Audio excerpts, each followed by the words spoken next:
93% of them said the Mbero is bad. But the government, in its wisdom, proceeded to ignore the views of the public. So when you ignore the views of the public, then the opposition has a right to reach to Article 1 of the Constitution, because the public has merely donated the power to Parliament.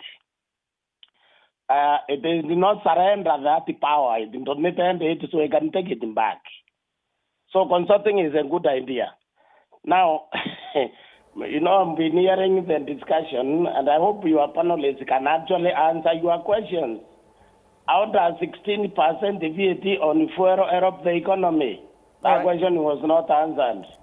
How does 1.5% housing levy assist? So what we are having here is we are having an economy.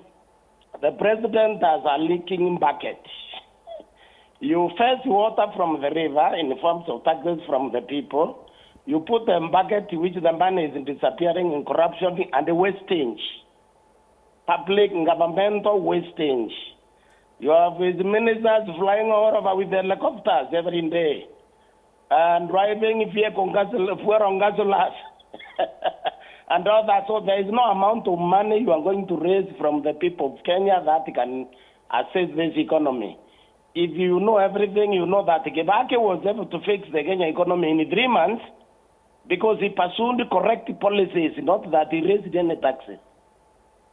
If you look at Shilema in Zambia, within 4 months, Shilema had saved, appreciated his money, the Zambian Kwanza, and fixed the economy because he simply dealt with the wastage and the corruption.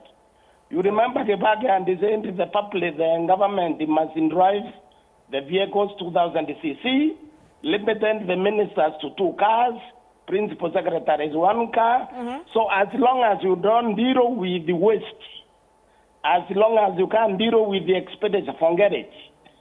In fact, when you raise taxes, you collect less for sure.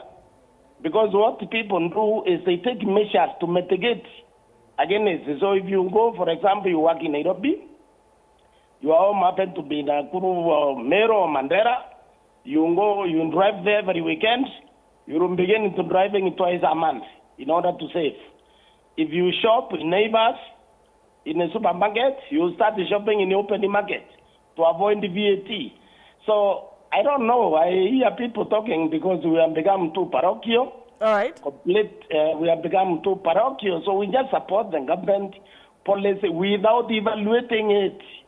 So what I can tell you for sure is I don't see this finance bill helping the state.